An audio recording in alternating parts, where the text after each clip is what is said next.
अभी तक हम लोगों ने पॉलिटी कवर कर ली है, इसमें 40 क्वेश्चन रिमेनिंग है, तो सबसे पहले उसको कवर करेंगे, फिर देखेंगे क्या करना है।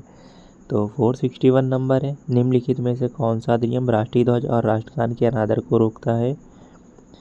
तो ये है राष्ट्रीय गौरव अपमान निवारण अधिनियम 1971। जो राष्ट्रीय गौरव अपमान निवारण अधिनियम 1971 है, यह भारतीय राष्ट्रीय ध्वज और भारत के संविधान का अपमान जो कोई भी किसी सार्वजनिक स्थान पर या सार्वजनिक दृश्य के अंदर किसी अन्य स्थान पर भारतीय ध्वज को जलाता है, विकृत करता है, विरूपित करता है, नष्ट करता है, कुचलता है या उसका अनादर करता है, राष्ट्रीय ध्वज या भारत के संविधान या उसके किसी भाग का उल्लंघन करने पर 3 वर्ष तक की कैद या जुर्माना या दोनों से दंडित किया जाएगा। तो झंडे का अपमान करने पर, संविधान का अपमान करने पर 3 साल की जेल है। राष्ट्रीय गौरव निवारण अधिनियम 1971 बोलता है ये। 2 सितंबर 1946 को बनी अंतरिम सरकार में लियाकत अली खान को किसका प्रभार दिया गया था? तो लियाकत अली खान को प्रभार दिया गया था, वित्त मंत्रालय का दिया गया था। अंतरिम सरकार 1946 जवाहरलाल नेहरू के नेतृत्व में हुआ था। सरदार वल्लभ भाई पटेल के पास गृह, सूचना और प्रसारण मंत्रालय, राजेंद्र प्रसाद के पास कृषि और खाद्य विभाग था, सी राजगोपालाचारी शिक्षा और कला मंत्री, जगजीवन राम के पास श्रम मंत्रालय था, जोगेंद्र नाथ मंडल कानून मंत्री थे। नेक्स्ट क्वेश्चन है, भारत सरकार अधिनियम 1935 के बारे में निम्नलिखित कथनों पर विचार कीजिए। यह अधिनियम ब्रिटिश संसद द्वारा अधिनियमित किया गया था। इस अधिनियम को भारत और बर्मा सरकार के लिए 2 अलग अलग अधिनियम में विभाजित किया गया था। यह अधिनियम 1 अप्रैल 1935, ये गलत है, ये दोनों सही है। तो ध्यान दें कि जब भी डाटा लिखा होगा कोई भी सन वगैरह, तो वहाँ पे गलत होने के चांसेस होते हैं। भारत सरकार अधिनियम 1935 1937 में प्रारंभ हुआ। इसे प्रांतों और रियासतों को इकाइयों के रूप में शामिल करते हुए एक अखिल भारतीय संघ की स्थापना का प्रावधान किया गया। इसने केंद्र और इकाइयों के बीच शक्तियों को 3 सूचियों, संघीय सूची, प्रांतीय सूची और समवर्ती सूची के रूप में विभाजित किया। कानून का शासन की अवधारणा का प्रतिपादन किसने किया? A.V. डायसी ने किया कानून की शासन की अवधारणा का प्रतिपादन। विधि का शासन, इसका मतलब है कि सभी कानून देश के समस्त नागरिकों पर समान रूप से लागू होते हैं और कोई भी कानून से ऊपर नहीं हो सकता। A.V. डायसी द्वारा दिए गए विधि के शासन के 3 सिद्धांत: विधि की सर्वोच्चता, विधि के समस्त समानता, व्यक्तिगत अधिकार। चंद्र किशन दफ्तरी भारत के पहले सॉलिसिटर जनरल 1950 से 63। बाल विवाह निरोधक अधिनियम, चाइल्ड मैरिज रिस्ट्रेंट एक्ट निम्नलिखित में से किस वर्ष पारित किया गया था? तो 1929 में बाल विवाह प्रतिषेध अधिनियम। बाल विवाह 18 वर्ष की आयु से पहले लड़की या लड़के का विवाह। बाल विवाह निषेध अधिनियम PCMA 2006। इसने बाल विवाह प्रतिबंध अधिनियम 1929 का स्थान ले लिया और इसके अनुसार लड़कियों और लड़कों के लिए विवाह योग्य आयु क्रमशः 18 और 21 वर्ष होनी चाहिए। बच्चों की सुरक्षा के लिए अन्य कानून, किशोर न्याय, देखभाल और संरक्षण अधिनियम 2015, घरेलू हिंसा अधिनियम 2005 और यौन अपराधों से बच्चों का संरक्षण अधिनियम 2012। किसने भारतीय संघीय व्यवस्था को सौदेबाजी बार्गेनिंग फेडरलिज्म के रूप में वर्णित किया? मॉरिस जोन्स ने। संघवाद, सरकार की एक प्रणाली जिसमें शक्तियों को सरकार के 2 या 2 से अधिक स्तरों जैसे केंद्र और राज्य या प्रांतों को विभाजित किया जाता है। वर्णित अर्ध संघवाद, केसी वेकर ने बोला। सहकारी संघवाद, ग्रेनविल ऑस्टिन ने। केंद्रीकरण की प्रवृत्ति वाला संघवाद, आइवर जेनिंग ने। तो जेनिंग ने केंद्रीकरण वाला, सहकारी संघवाद ग्रेनविल ऑस्टिन ने, अर्ध संघवाद केसी वेकर ने कहा। संघवाद की अवधारणा कनाडा से ली गई है। स्वतंत्र भारत का संविधान बिना किसी बाहरी हस्तक्षेप के ऐसी संविधान सभा द्वारा बनाया जाना चाहिए जो वयस्क मताधिकार के आधार पर चुना गया हो। यह बयान किसके द्वारा दिया गया था? जवाहरलाल नेहरू के द्वारा। 1938 में भारतीय राष्ट्रीय कांग्रेस INC की ओर से यह बयान दिया गया। भारत के लिए संविधान सभा के विचार सबसे पहले 1934 में M.N. रॉय ने दिया था। संविधान सभा 1946 में गठित हुई। भूमिका, भारत का संविधान लिखने के लिए चुना गया। समितियां अपने अध्यक्ष के साथ संघ संविधान समिति, जवाहरलाल नेहरू प्रारूप समिति, डॉक्टर भीमराव अंबेडकर प्रांतीय संविधान समिति, सरदार वल्लभ भाई पटेल। राष्ट्रीय खाद्य सुरक्षा अधिनियम 2013 में वर्णित उत्तरदायित्वों के अनुसार निम्नलिखित में से कौन सा उत्तरदायित्व राज्य केंद्र शासित प्रदेश सरकार का है? तो पात्र परिवारों की पहचान करना, ये उत्तरदायित्व राज्य केंद्र शासित प्रदेश का है। पात्र परिवारों की पहचान करना। राष्ट्रीय खाद्य सुरक्षा अधिनियम 2013 75% ग्रामीण और 50% शहरी आबादी लाभार्थियों की 2 श्रेणियां अंत्योदय अन्न योजना परिवारों और प्राथमिकता वाले परिवारों PHH के तहत अत्यधिक सब्सिडी वाले खाद्यान्न अनाज प्राप्त करने के हकदार। सार्वजनिक वितरण प्रणाली PDS राष्ट्रीय खाद्य सुरक्षा अधिनियम 2013 NFSA के प्रावधानों द्वारा नियंत्रित होती है।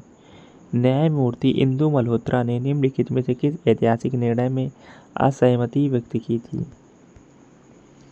तो सबरीमाला में महिलाओं के प्रवेश में न्यायमूर्ति इंदु मल्होत्रा ने असहमति व्यक्त की थी। सबरीमाला में महिलाओं का प्रवेश। न्यायमूर्ति इंदु मल्होत्रा ने कहा कि धार्मिक प्रथाओं का जो परीक्षण है वो केवल अनुच्छेद 14 के आधार पर नहीं किया जा सकता। अनुच्छेद 14 के तहत समानता का अधिकार अनुच्छेद 25 के तहत धर्म के मौलिक अधिकार को खत्म नहीं करता। धर्म के मामलों में तर्कसंगतता की धारणाओं को लागू नहीं किया जा सकता। सुप्रीम कोर्ट ने केरल हिंदू सार्वजनिक पूजा स्थल प्रवेश प्राधिकरण अधिनियम 1965 के प्रावधानों को रद्द कर दिया और महिलाओं को उनकी उम्र के परिवार किए बिना सबरीमाला मंदिर में प्रवेश करने और देवता की पूजा करने की अनुमति दी। कराधान कानून संशोधन अधिनियम 2021 के आयकर अधिनियम में संशोधन करता है। 1961 के आयकर अधिनियम में संशोधन करता है। कराधान कानून संशोधन अधिनियम 2021 इसका उद्देश्य भारतीय संपत्तियों के अप्रत्यक्ष स्थानांतरण पर कर लगाने के लिए 2012 के पूर्वव्यापी कानून का उपयोग करके की गई कर मांगों को वापस लेना है। आयकर अधिनियम 1961 यह कर लगाने, उनके प्रशासन, संग्रह और वसूली के लिए एक विस्तृत तंत्र प्रदान करता है। इसमें 298 अनुभाग और 14 अनुसूचियां हैं। संविधान 127वां संशोधन विधेयक 2021 अगस्त 2021 में डैश द्वारा लोकसभा में पेश किया गया था। सामाजिक न्याय एवं अधिकारिता मंत्रालय द्वारा लोकसभा में पेश किया गया था। 127वां संशोधन विधेयक 2021 में सामाजिक न्याय एवं अधिकारिता मंत्री डॉक्टर वीरेंद्र कुमार द्वारा 102वां संशोधन अधिनियम 2018 अनुच्छेद 338B के तहत राष्ट्रीय पिछड़ा वर्ग आयोग को संवैधानिक दर्जा प्रदान किया गया। अनुच्छेद 338 और 338A क्रमशः राष्ट्रीय अनुसूचित जाति आयोग SC और राष्ट्रीय अनुसूचित जनजाति आयोग ST। 103वां संशोधन अधिनियम 2019 आर्थिक रूप से कमजोर मीन्स EWS के लिए अनुच्छेद 15(6) और 16(6) में संशोधन। सार्वजनिक रोजगार में 10% आरक्षण प्रदान किया गया था EWS को 2019 में। और OBC को 102 में 338B के तहत। राष्ट्रीय राजधानी क्षेत्र की विधानसभा के आम चुनाव पहली बार कब हुए? तो पहली बार राष्ट्रीय राजधानी क्षेत्र के विधानसभा के चुनाव 1993 में हुए। 69वें संशोधन अधिनियम 1991 में अनुच्छेद 239AA शामिल किया गया, जिसने दिल्ली के केंद्र शासित प्रदेश को एक उपराज्यपाल द्वारा प्रशासित घोषित किया, जो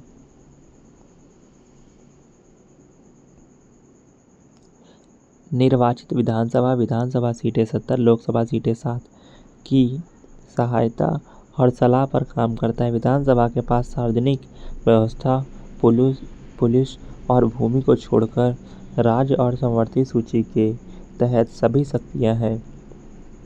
ऐसे अपराध जिनके लिए पुलिस न्यायालय के आदेश के बिना किसी व्यक्ति को गिरफ्तार कर सकती है, उसे संज्ञेय अपराध कॉग्निजेबल ऑफेंस बोला जाता है। कॉग्निजेबल ऑफेंस संज्ञेय अपराध, इसमें हत्या, बलात्कार, चोरी, अपहरण, जालसाजी आदि शामिल है। नज़रबंदी डिटेंशन वह प्रक्रिया जिसके तहत कोई राज्य या निजी नागरिक उस समय उनकी स्वतंत्रता को हटाकर किसी व्यक्ति को कानूनी रूप से पकड़ कर रखता है। असंज्ञेय अपराध ऐसा अपराध जिसके लिए पुलिस को बिना वारंट के गिरफ्तार करने का अधिकार नहीं है। इनमें धोखाधड़ी, हमला, मानहानि आदि जैसे अपराध शामिल हैं। भारत के सर्वोच्च न्यायालय ने बेटियों को उनकी पैतृक संपत्ति में समान अधिकार प्रदान करने के लिए किस अधिनियम में संशोधन किया? हिंदू उत्तराधिकार अधिनियम में। हिंदू उत्तराधिकार अधिनियम 1956 यह हिंदुओं, बौद्ध, जैनों और सिखों द्वारा विरासत की संपत्ति को नियंत्रित करता है। न्यायिक अवमानना अधिनियम 1971 यह न्यायालय की अवमानना के लिए दंडित करने की शक्ति को परिभाषित करता है और उनकी प्रक्रिया को नियंत्रित करता है। हिंदू विवाह अधिनियम 1955 यह दुल्हन के लिए न्यूनतम आयु 18 और दूल्हे के लिए 21 वर्ष परिभाषित करता है। राज्यों के विधानसभा और विधायिका वाले केंद्र शासित प्रदेशों के आम चुनाव वाले वर्ष में डैश अतिरिक्त दिनों की चुनावी बॉन्ड की बिक्री की अनुमति देने के लिए चुनावी बॉन्ड योजना में संशोधन करते हुए केंद्रीय वित्त मंत्रालय ने एक अधिसूचना जारी की। 15 अतिरिक्त दिनों की चुनावी बॉन्ड की बिक्री की अनुमति देने के लिए चुनावी बॉन्ड योजना लॉन्च 2018 में बॉन्ड केवल उन्हीं राजनीतिक दलों को जारी की जाती है जो जन प्रतिनिधित्व अधिनियम 1951 की धारा 29 के तहत पंजीकृत है। चुनावी बॉन्ड में राजनीतिक दलों के लिए वित्त पोषण का एक तरीका था। 2018 में उनके लागू होने से लेकर 15 फरवरी 2024 को सर्वोच्च न्यायालय द्वारा उन्हें असंवैधानिक घोषित किए जाने तक जारी रहा। भारत में दहेज प्रतिषेध अधिनियम डाउरी प्रोहिबिशन एक्ट किस वर्ष पारित किया गया?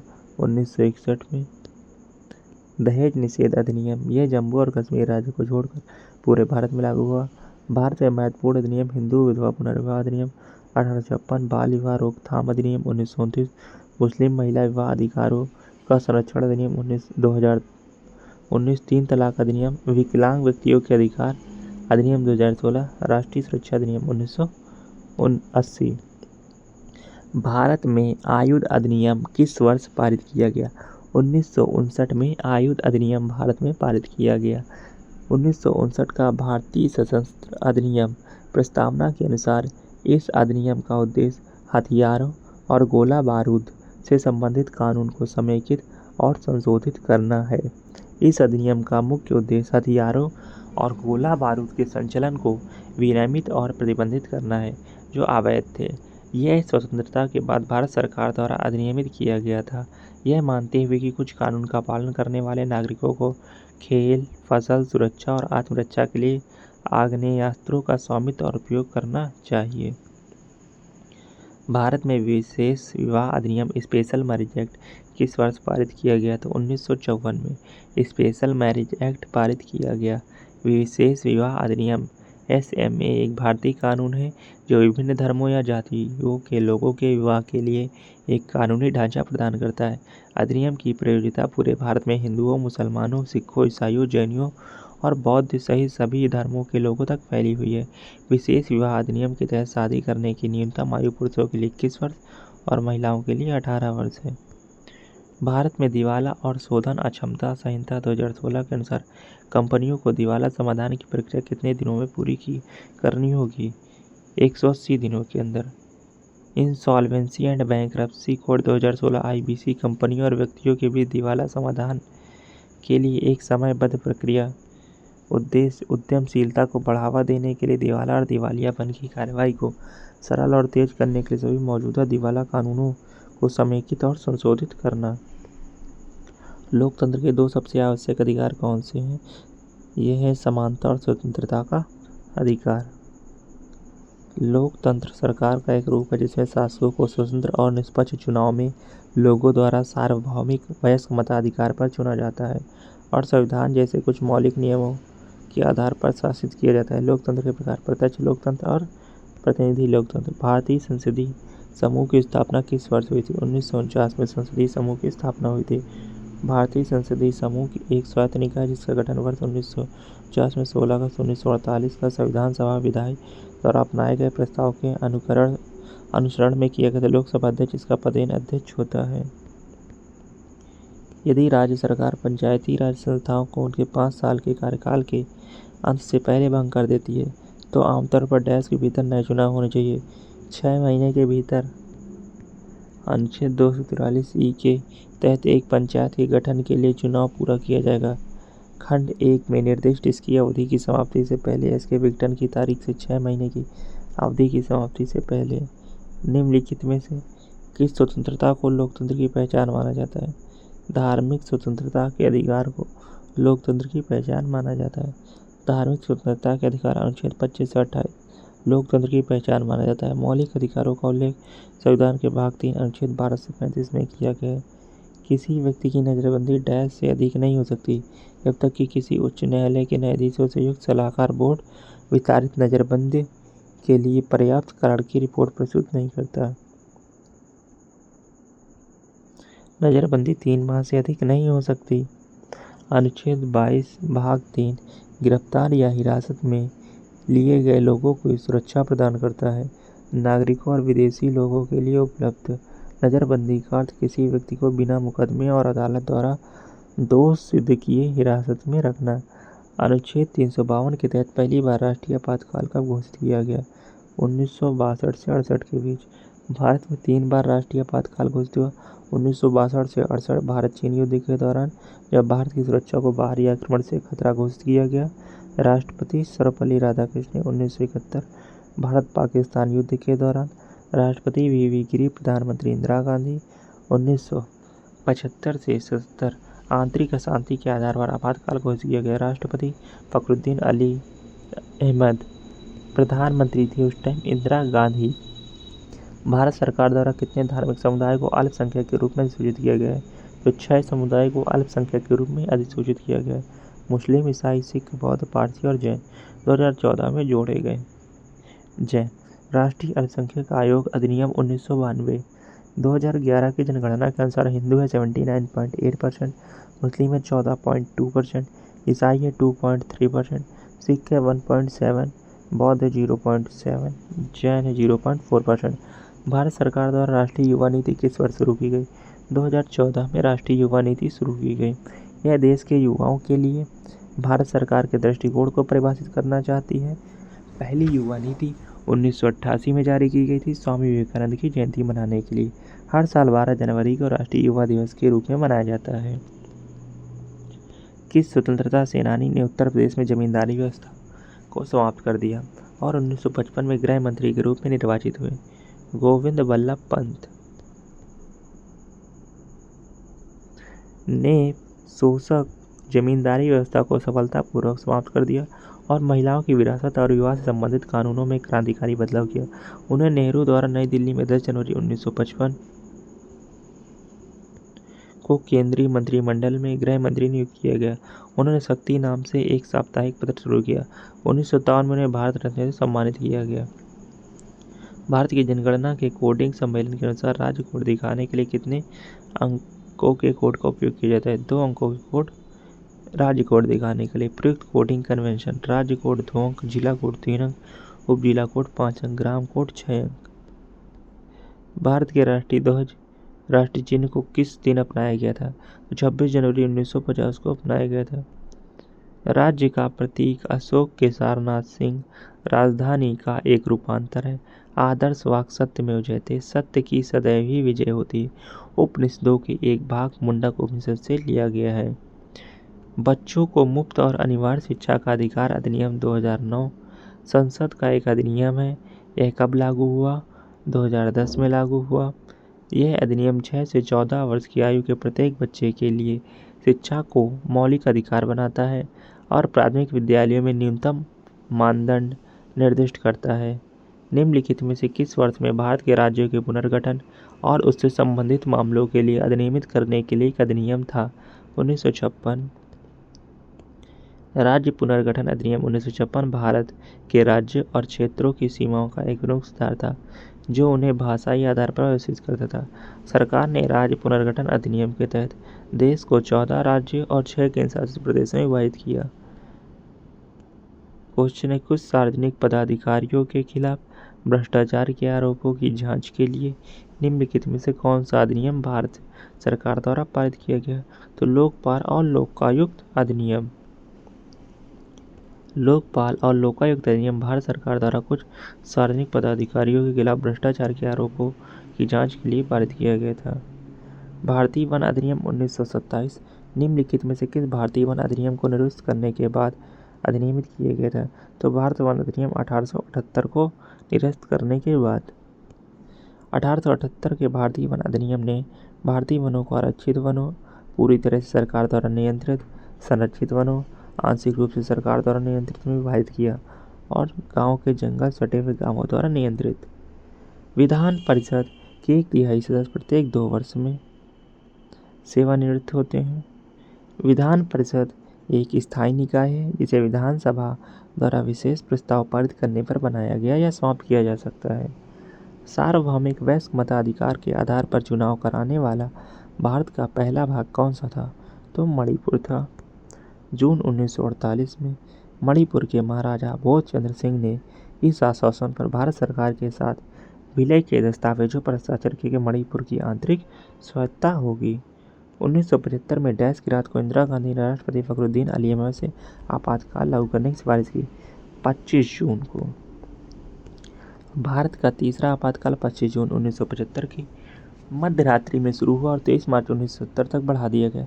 इस आपातकाल का मुख्य कारण आंतरिक गड़बड़ी था। भारत का पहला आपातकाल भारतीय चीनी युद्ध के दौरान 26 अक्टूबर 1962 से 10 जनवरी 1968 तक था।